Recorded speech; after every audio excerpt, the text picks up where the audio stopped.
order and have a roll. Trustee Rubin. Here. Trustee Hallwax. Here. Trustee Mealopoulos. Here. We have a quorum. All righty. At the start, let me just ask if there's anyone that would like to make a comment from the public. Hearing and seeing none.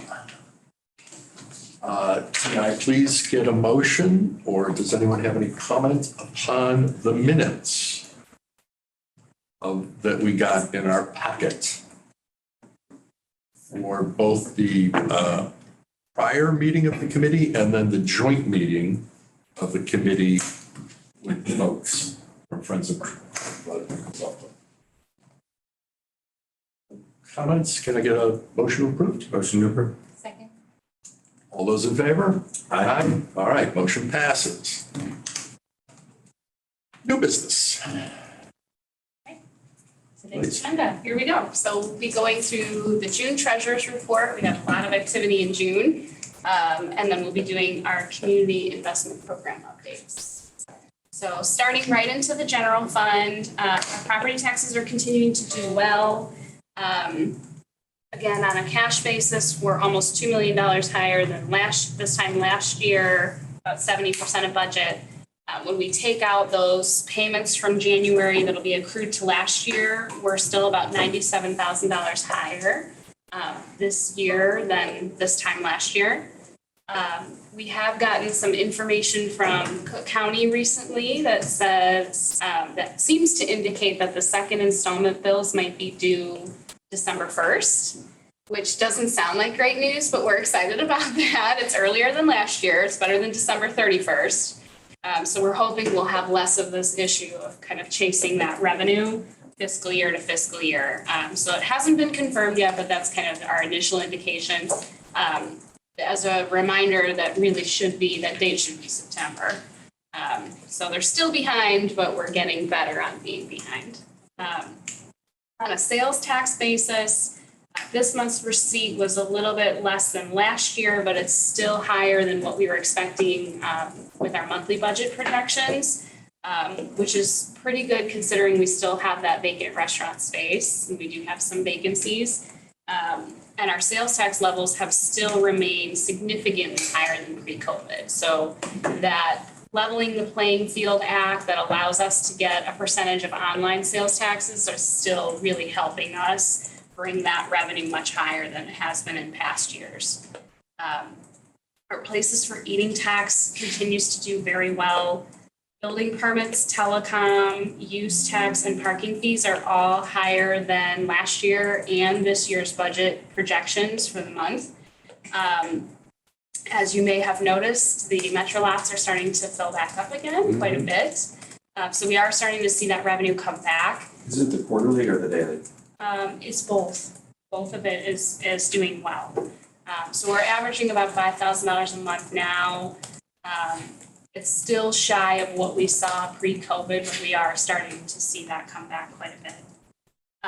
On an expenditure side of things, we're higher than last year, but only at 46% of our year-to-date budget. So we're in line with all of our budgetary expectations in terms of what we were expecting, where we would be at this point in the year. On the water fund, we've continued to see higher bills due to an increase in irrigation. The rain that we just received isn't going to help that, but the summer bills, the initial early summer bills that we've seen come in are much higher. Our volumetric revenue is higher than last year. It's at 38% of budget. It's up about 162,000 of what we were projecting budget-wise. Similar story with fixed charge revenue. It's up about $11,000 than what we were expecting, and it is higher than last year. We would expect that if nothing else changed, because we increased rates again this year, but we are starting to see usage pick up as well. On the expenditure side of things, it's higher than this time last year, but as you probably remember, last year we put off our water main project because the bids came in so high. So we're expecting this year to be a big expenditure year for the water fund. And we are on target because we got started with our water main project real early this year. The board had approved that contract, I think it was in March, right? Or January. January. They had approved the contract For the water for the main, water right? main. So the bond proceeds were recorded in the water fund for the alternate revenue bond issue. We got about $4.4 million. So just as a reminder, that will fund this year's water program and then also the next 2 years of water programs. And that bond issue will fund or will be repaid through water revenues over the next 20 years. And that closed on June 29th without an issue, so it's very good news. On the golf side of things, our total revenue is higher than this point last year with particularly strong performance in our greens fees and our range fees. That dry weather has really helped us out in both of our enterprise funds. Overall, from just a purely numbers standpoint, there's no concerns with the golf budget at this point. And I'll let Stella expound a little bit more on operations. June was a record breaker for us. We had over 8,000 rounds, averaged 275 players a day. Our max capacity with foursomes from 6 a.m. to 6:30, about 300 rounds. So, yeah, it was an enormous month. We exceeded our revenue budget by 152,000 in June. We have a senior membership program that's also well over budget. A lot of people are taking advantage of that program.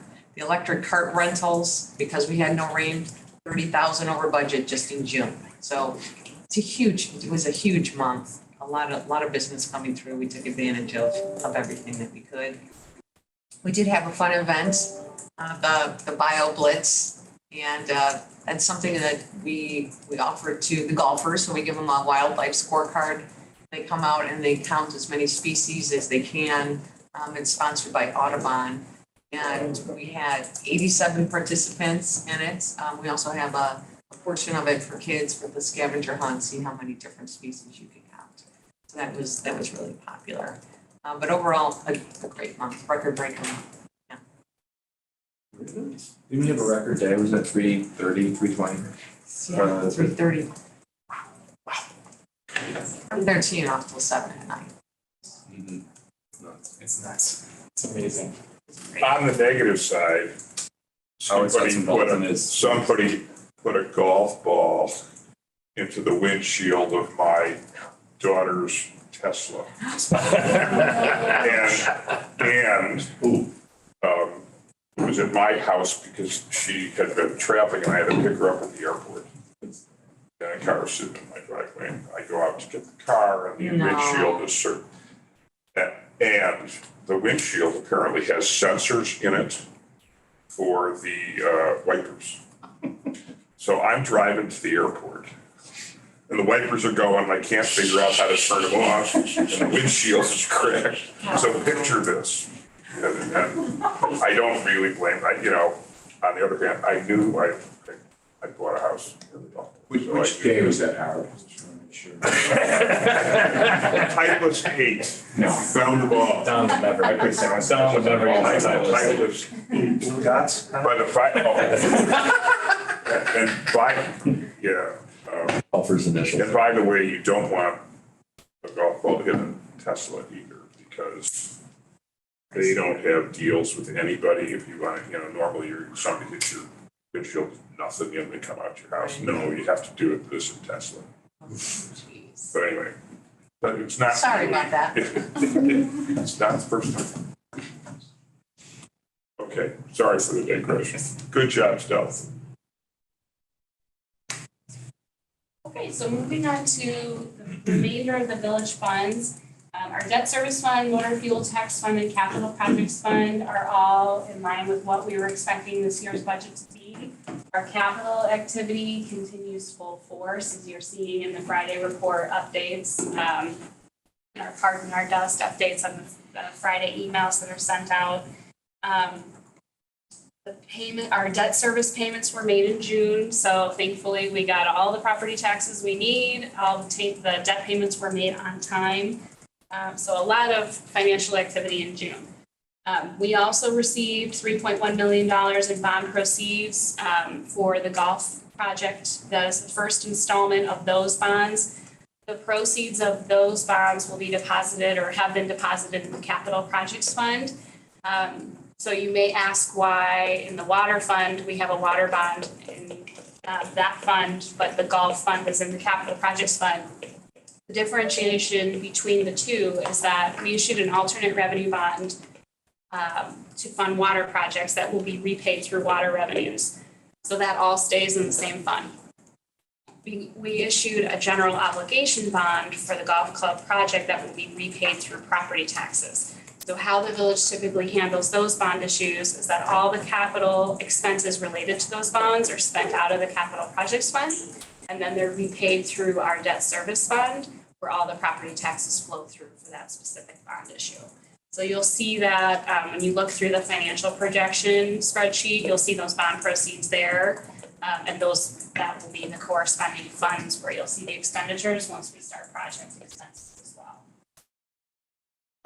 Let's see. Quick question. Sure. Overtime, I certainly understand the circumstances behind the increased overtime and what goes along, especially based on the increased salaries. That's all budgeted.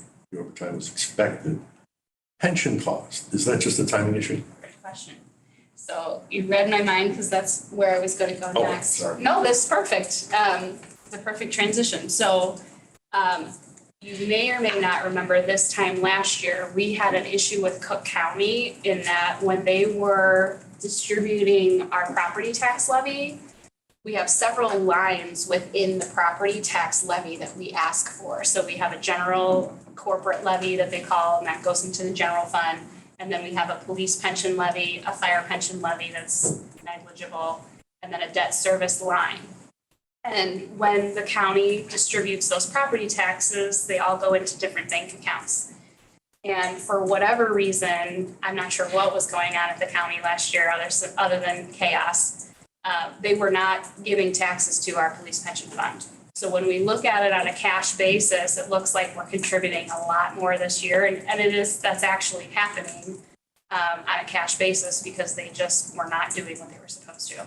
So we worked with them and it took them several months to resolve it so that they caught everything up on the second installment. So when we get to the second half of the year and we start seeing those second installment payments, it should level out. And then the difference year over year should really just be the difference in the contribution. Right. Oh, Great question. thanks. How do we avoid being delinquent during the, For police pension, so as long as we are in line with where we need to be as of 12/31, they're okay with it. Yeah.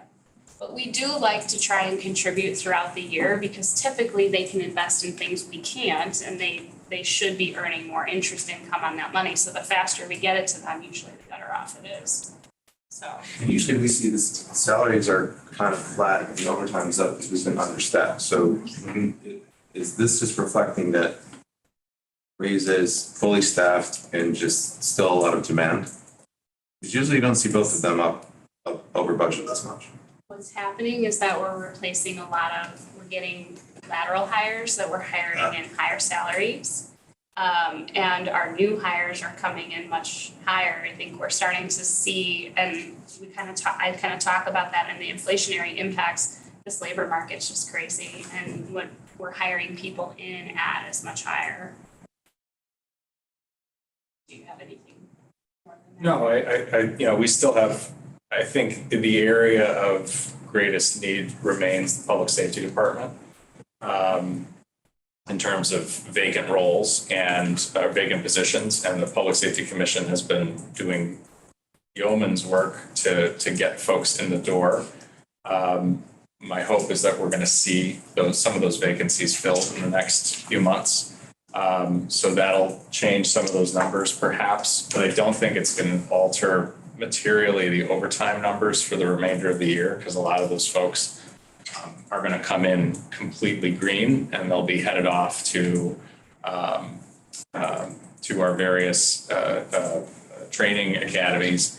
And so those overtime needs will remain even with new people in place. But as you will recall, we budget for the full cost of all of the full-time positions, whether they are filled or not, so that we don't find ourselves with a budget shortfall.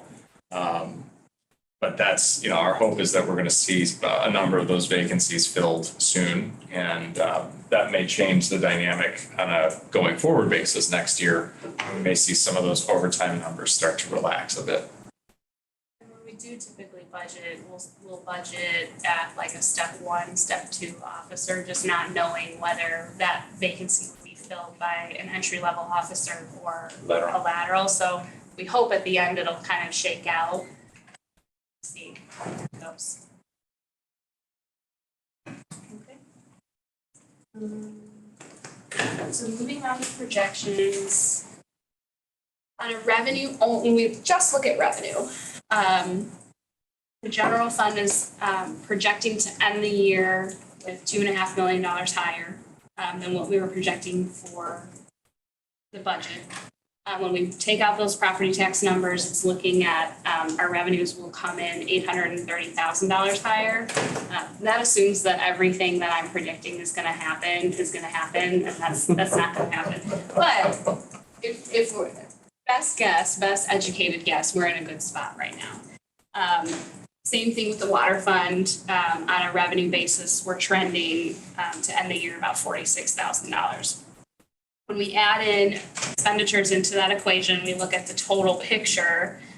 The general fund is still looking at a $1.1 million surplus. When we take out those property taxes, we're drawing down $553,000, just looking at everything it is today. We did budget for a $1.4 million drawdown in capital. So it's still early in the year. Again, a lot of things can change between now and December 31st. But I would say we're in a strong position compared to what we are projecting in terms of budget. On the water fund side, we're expecting a $1.6 million surplus. The largest driver of that is the issuance of the alternate revenue bonds. So again, what we would expect to see at this point. Our fund reserves as of the end of June, general fund is very strong. We have $16.5 million in there. It's about 72% of our total annual operating expenses. That's where we would expect to be at this point in time because we've received all of the property taxes from the first installment, and then we'll continue to draw down on that fund balance until we see the second installment of property taxes, hopefully by December 1st. And then the water fund has a strong balance right now, $7.1 million. Again, because of the bond proceeds really takes that up. It's at 106% of operating expenses. In a great position for us to start drawing that down for water main improvements over the next 2 years. Inflationary impacts, our commodities village-wide are higher than last year. They're almost at 70% of budget. The impact of inflation is real. So we are really seeing this. Some of this is timing, but we are starting to see prices drive up in a number of areas. Similar on the contractual services side, that's only at 51% of budget, but it is higher than last year. We are starting to see that because of the labor market pushing wages up. What we're paying for services and supplies is just getting higher. Going to that particular area, what we're seeing, we kind of outlined a strange supply issue that we're having at the water plant. So we are still seeing supply chain disruptions. I think Alex was saying he's coming like 6 times as much for this grease that he needs at the plant. That's a technical term that Steve would say. What? This grease that needs. He called it grease. Yes. But 600%? It's Staggering. I think it went for $6, $20 $6 to $20 or two. a unit, yeah. And it's what he needs for the high lift and the low lift motors. Very good. That draw the raw water out of the lake. So it's something that we need to function. And he's gone from several suppliers down to one, and that's the only place we can get it. Everything else is on a 6-month back order. So we are finding these like strange pockets of things where we're seeing supply chain disruptions and significant cost increase. I mean, it's one small example in terms of the net dollars, but it could have a big effect if you can't get it. Yeah, I was thinking the same thing. Right. Right, operationally, yeah, that's the answer as to why it's. So our Big water system, gotcha. superintendent very smartly kind of stocked up on it, so we have I a mean, good did position.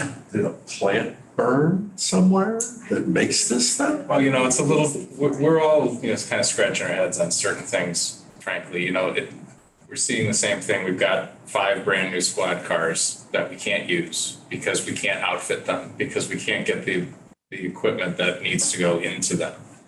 Can't get the light bars, you can't get the prisoner shields in the back.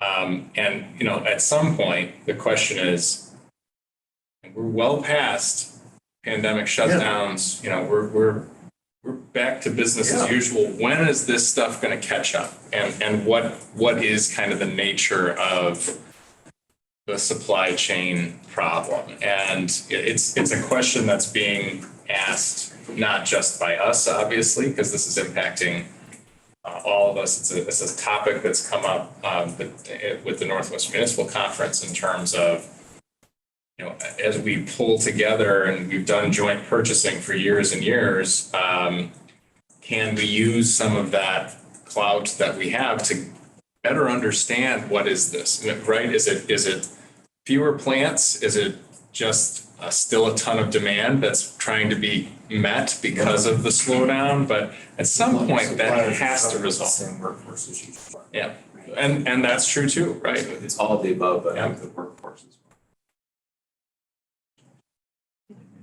And the other issue that we've already talked about a little bit is the wage pressure. Not only are we seeing it on our end with employment and hiring, we're seeing it on our vendors' end, and we're seeing that drive prices up. So I only mention that because that is something that's really fresh in all of our minds and something we're going to have to really take a look at as we prepare the budget for next year. Trying to anticipate some of these oddities and give ourselves a little bit of breathing room in the budget. On a vehicle and equipment update, our patrol vehicles, as Phil mentioned, are all sitting there except for one. We have one remaining on order. There's no ETA on it, so we're not sure if we'll get it this year.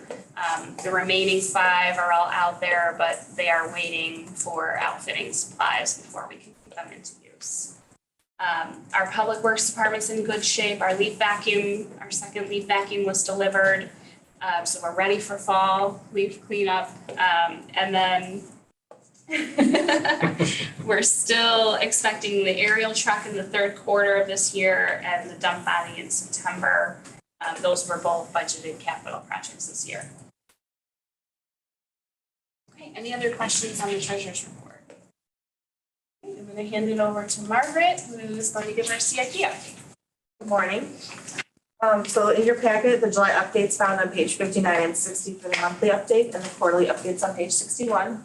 And so we just have one update for our project, moving the deadline, or the completion date for it, and that's for the traffic signal control modifications project that we've been trying to get going for a long time. So their estimated completion will be moved to November instead of September of this year.